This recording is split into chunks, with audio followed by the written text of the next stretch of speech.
So the title that I have, because this is the only thing that is formal, is Decolonial Difficulties in JRPGs, Collective Memory and Postcolonialism in Atelier Ryza. So just by like show of hands, does anybody know what Atelier is? Two people. Has anybody played Atelier before? No. All right. So there's a possibility that you know what Atelier means, like the French word, and not the series.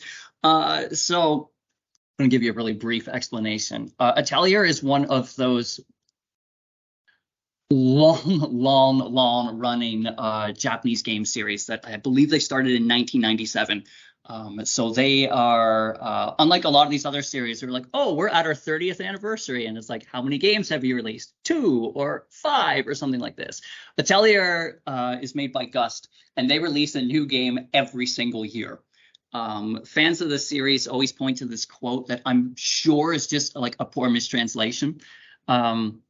They asked an interviewer asked Gus why they make an Atelier game every year, and the person responded with, "We make an Atelier every year because we would die if we didn't," which I believe is supposed to be like a translation of like our studio won't survive if we don't make one of these every year.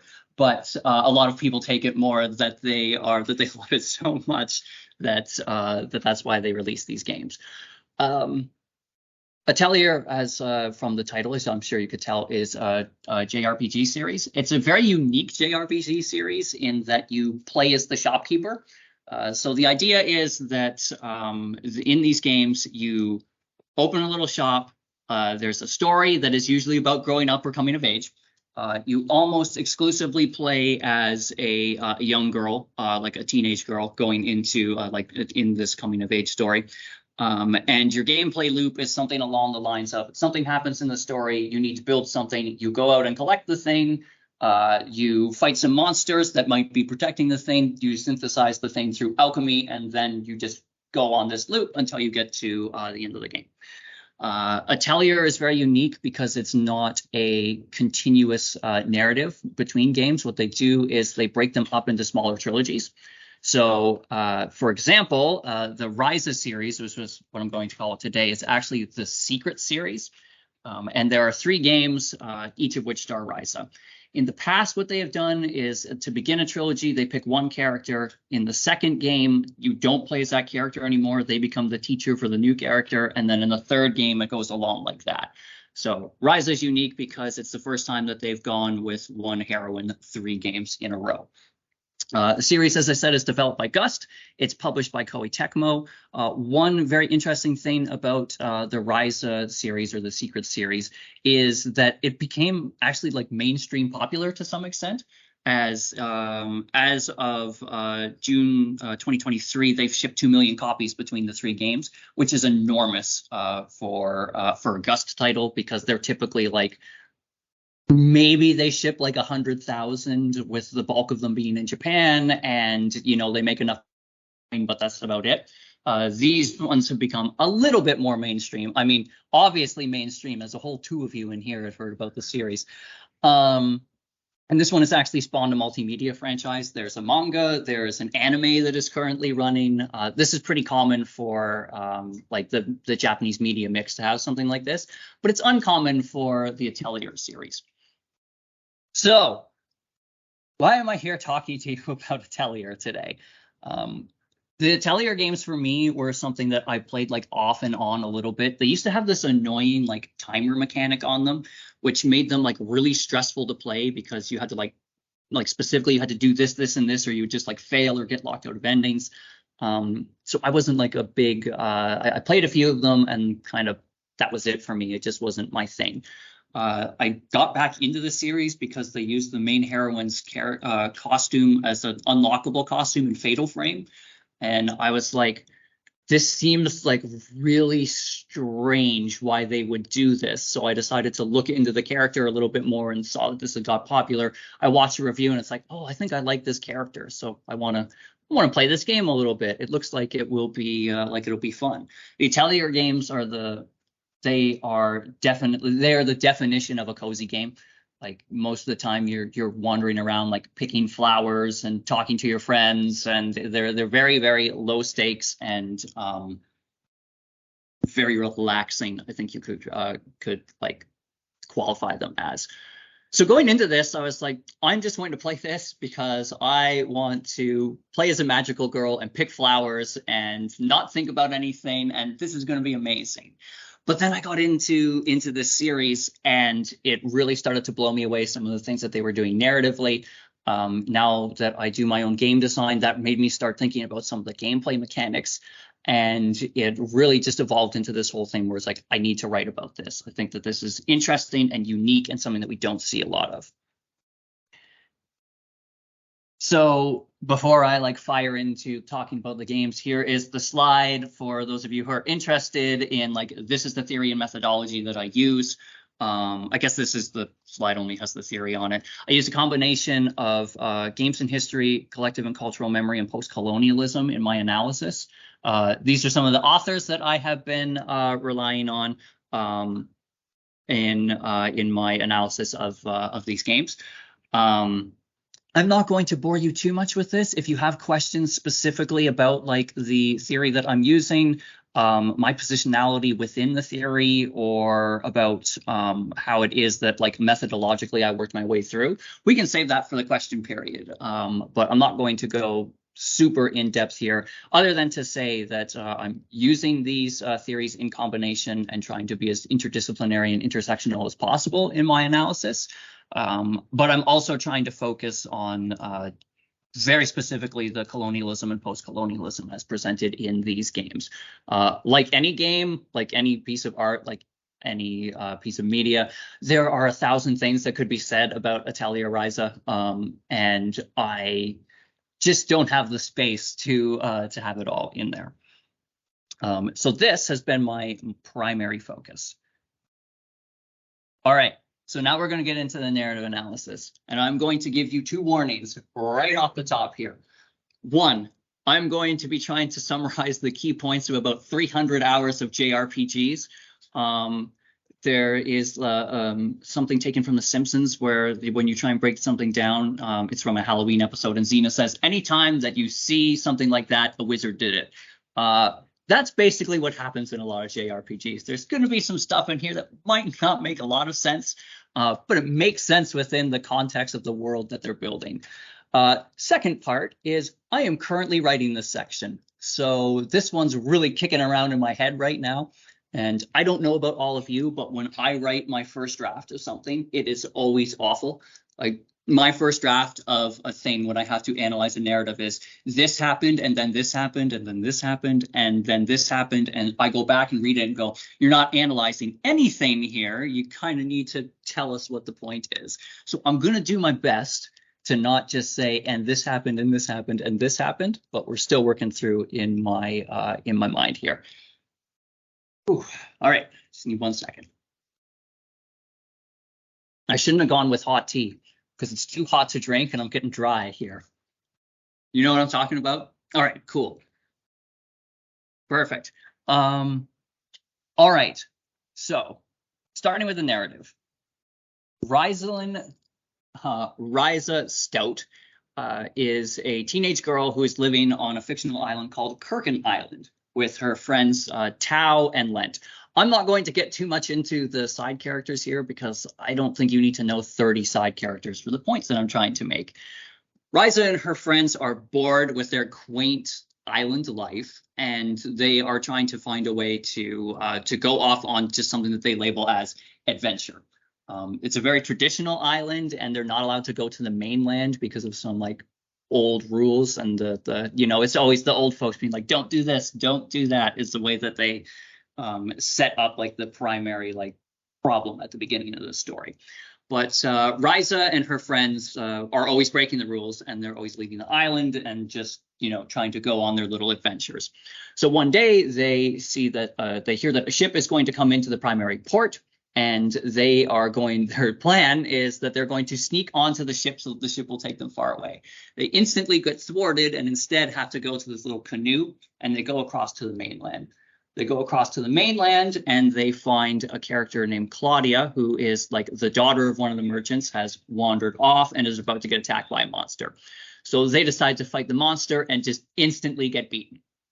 However, just before it gets really bad for them, two other characters show up, and one of them throws this like little barrel thing that explodes and defeats the monster, and explains to the everyone that is there that it's through something called alchemy. So instantly, Ryza sees, acknowledges, decides, this is my way off of the island. Like, I need to learn this power, and if I can learn this power, I will be able to not only get off the island, but I'll be able to help people. I'll be able to go on my adventures. Like, this is my way out. And a lot of other stuff happens, but eventually the alchemist, whose name is Empel, decides to take on Ryza as his student.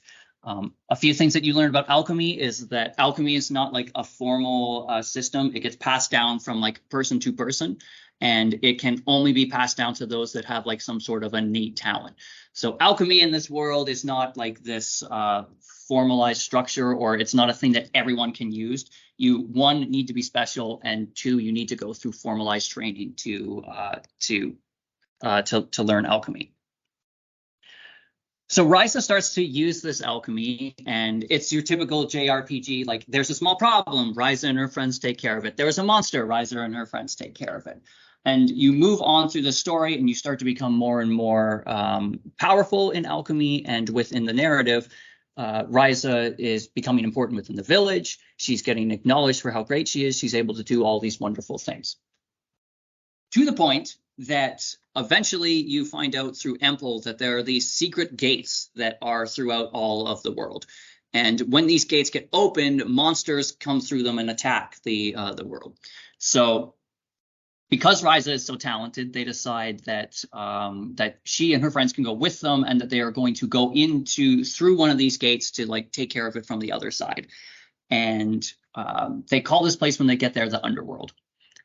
When you get to the Underworld, you find this like barren husk of a land that is overrun with monsters called Feluska, and nobody lives there except for one solitary person.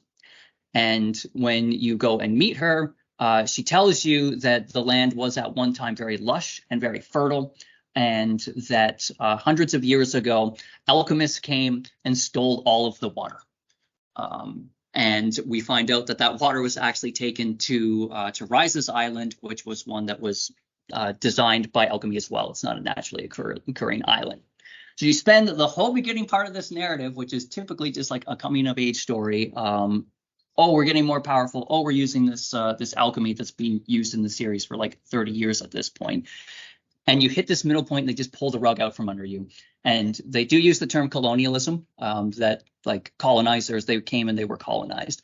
And it is one of those like fantasy world, almost like comical versions of colonization, because it's not just the underhanded stuff that you can't see. It's not about like laws or anything like that. It's just pure resource extraction. It's that level of like cartoonish supervillainy where they literally go into the underground and steal all of the water from people.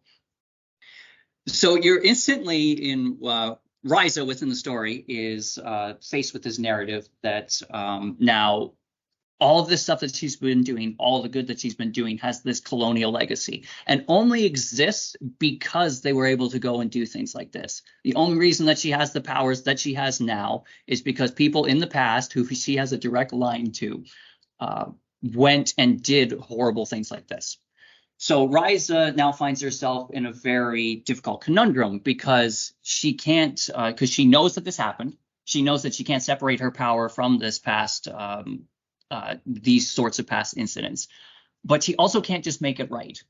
If she just goes and takes the water that they have and gives it back to these people, one, it's not going to fix the land fully, but two, it's also just going to doom everybody that lives on her island. So you can't have this like simple issue of just like returning the water and everything is fine. The solution that they come up with narratively, which isn't like perfect, is that she comes up with this thing called a desalinator, so that they can desalinate the ocean water that is around them, and then also return the water to the other people. few other things happen in this original narrative, but it is the crux of it is that it introduces this issue.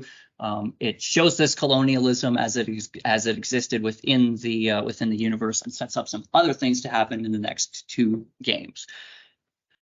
We're going to gloss over the second one a little bit. One for time, two because they start to lose some of these threads a little bit.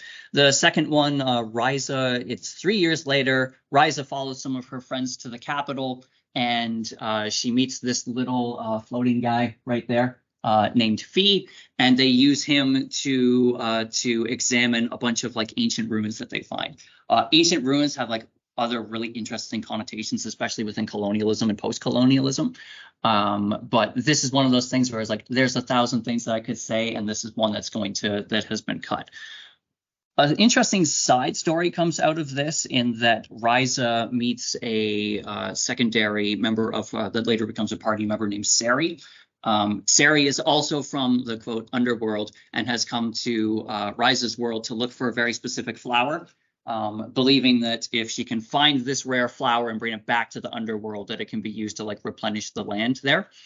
And it's through Sari that we find out that the events from the first game are not an isolated incident.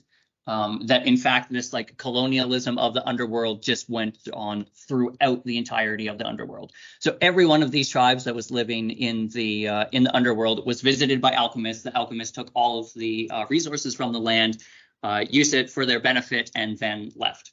One thing that the series doesn't really talk about is that they just talk about how all of the people had to like leave and relocate. But you would have to work under the assumption that if you take all of the water from people and send them out into the desert, that there's other connotations to that as well. They don't discuss it fully or at all in the series. But it's something to keep in mind as well. This leads us into the third game. Where now that we know that this has happened, we are into the third game. This is the way that we're going to like close out the trilogy. The crux of this one is that there are magical keys and a voice that's calling Ryza to go and like join them. And once again, RPG plot, it would take about like 45 minutes to describe this. That's just know that this is like the MacGuffin that gets the party to move around to different all these different areas. This is where we find out that the underworld is actually not called the underworld. Its name is Orim, and the people that live there are called the Orin. This is an interesting colonial context as well of powerful people going to a land that has already been named and giving it their own name and taking all the resources and dominating and then like exercising power that way. And we find out that in the second game, they're kind of like, yeah, this happened everywhere. In the third one, it's like, it happened everywhere. It was bad. Like everything has been destroyed. And the game really, really starts to lean into just like how terrible all of these colonizers are.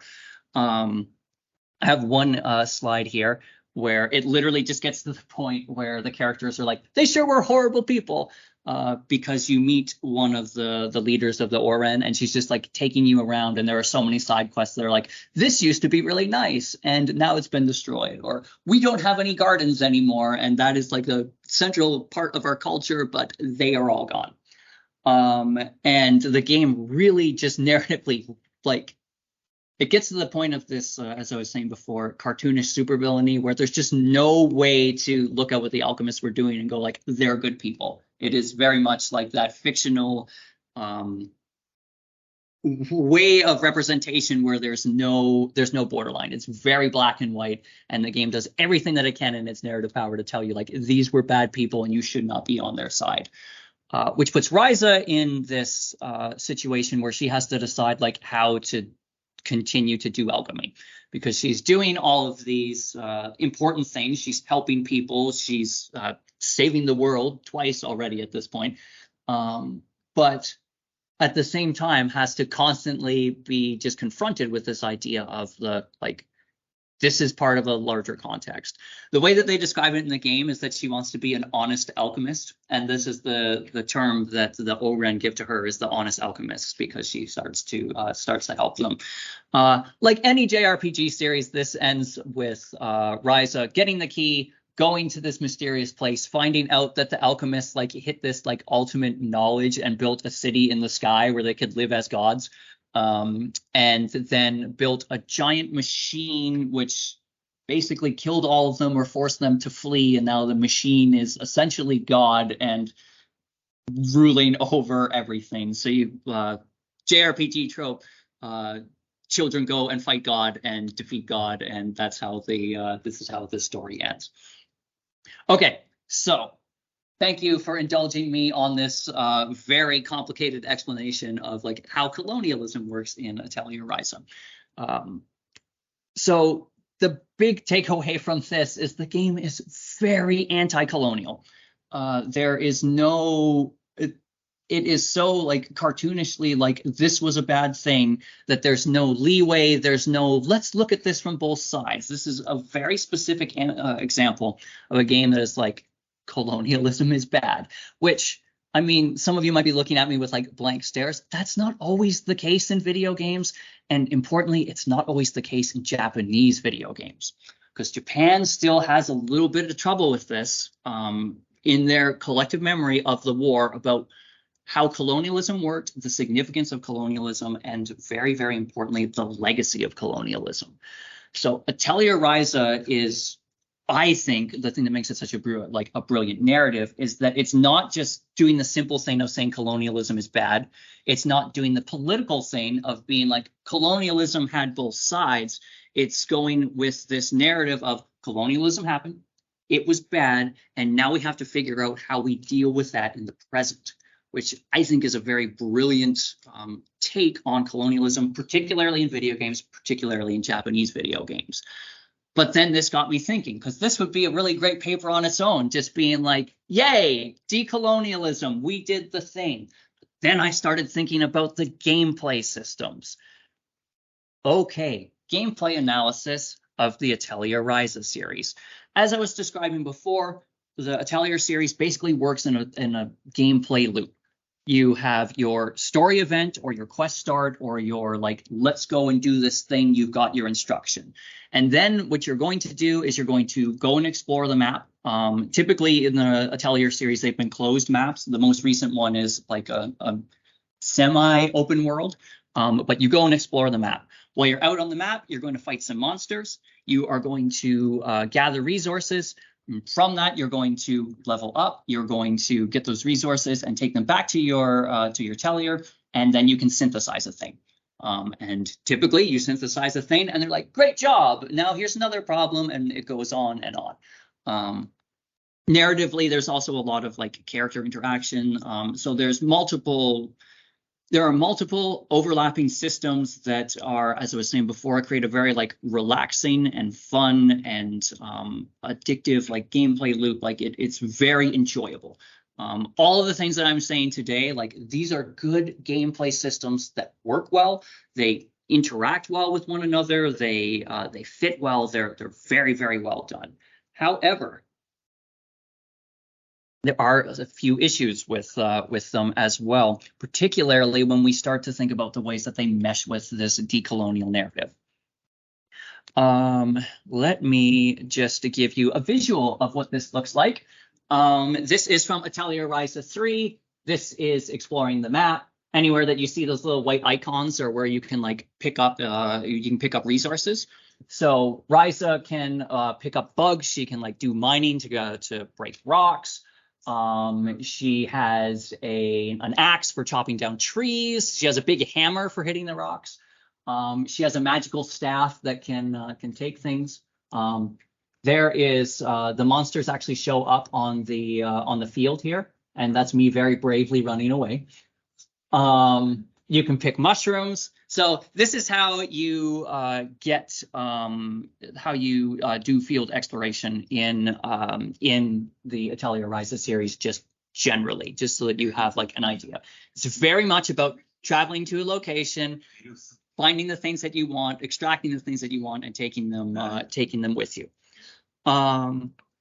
And in Atelier Ryza 3, they added this thing where magical animals will take you to things. So I just one day was playing, and this squirrel started to take me for a walk. So this is why I've got the footage of it, because I was like, this is very nice and relaxing and fun. And you can hear like the music in the background is very like somber. Like this is not a high intensity, like min-maxing style RPG. There's also battling monsters. So when you don't run away from everything, you have to fight the monsters in like a real-time battle system. This is another way to get your resources and level up. There we go. You can also gather the materials. So this is just like there's this magical creature you can get and like dig stuff up on top of all of the other ways that I was discussing before. And then you have your synthesis system, which is this grid-like system where you put your ingredients into the thing and you synthesize all of your items together. So, as I was saying, all of these things work really well together. They flow together well. They make you want to play for hours and hours and hours. But then when you start to think about these systems, it's a decolonial narrative, but you're using colonial modalities in the way that you play through the game. Everything that you do is about extracting resources. So you go and take resources from these field maps. You take them back to your thing that you own, your atelier. You synthesize them into products. You make the money off of them, and you derive all of the benefit. The battle system is all about you fighting the flora and fauna of the you are going to a foreign land and fighting who is there, also just for your own benefit. One of the more interesting gameplay systems that Ryza uses that I think is very interesting in terms of these colonial modalities is mapping. So we talked before about in the narrative how like Orim is named the underworld for literally the first 2 games before you find out that it has its own name. One of the other things that you are doing in the Ryza games is going to places, finding all of the monuments, naming the monuments, filling out your map, finding out where the resources are so that you know how to better enable your resource extraction later, and then creating these maps to discipline the land. I think if you like a Foucauldian term, to discuss that. And when you finish this in the first one, Ryza calls it a properly official map. So this is just a further example of taking these colonial modalities in the gameplay and how they just clash with the decolonial of the narrative. So I am still working on my conclusions, but right now I've labeled it as like a colonial past, colonial presence. So the idea here is that it's very, very good to see a decolonial narrative in the way that it's being problematized and presented to the player, and particularly that it is coming from like a specifically Japanese source.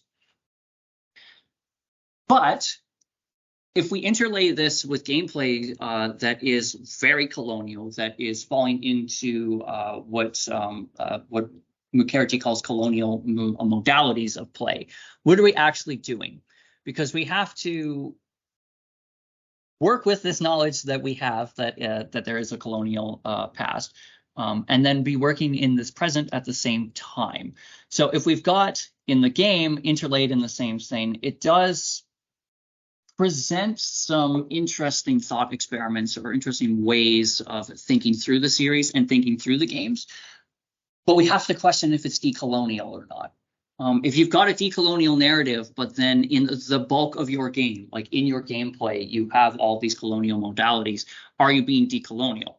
The other thing that we need to question is within game design is that, as I've been trying to like put forward here, these gameplay systems are really fun. Like they fit in the way that we play games, what we expect in genres, what we expect to be doing when we play. So just destroying all of these systems, particularly in a game that is like 30 years old and has been refining and refining and refining to make this very good polished thing that people like, and as I was showing before, is starting to hit mainstream popularity. Like, how do you make design decisions around this? It's one thing to say that colonialism is bad, but then also be presenting colonialism as the way to win. That is the long and the short of it, is that in the Ryza games, if you do not practice colonialism in all these lands, you will not progress. You will not be able to play the game. And you certainly would not be, the majority of players would not be able to beat the game. Every time, like, as a game scholar, is like, you can't do this. If you say that to players, they will find a way to do it. So there will be like some guy who's just like, no, I can play the whole game without picking up any resources. And it's like, cool, you did the thing, but not really the point that we're making here. In 99.99% of the cases, that's not going to happen. So that's where I've come up with this, these thoughts of like colonial past and colonial presence. Myself, I'm a biracial indigenous person. A lot of my experience is, you know, like, I'm also part of the academy now. Like, I'm doing pretty well within the system. So thinking about like the legacies of that and where it comes from, and a lot of like where that knowledge is produced and how it is produced and how it has been produced, is something that I take very personally and try to think about, like, in general. Where is this success derived from? Whereas I think that's the first time I've referred to myself as a success in public. Saying those words out loud, I just give me a second. I might bring a tear in my own eye here. But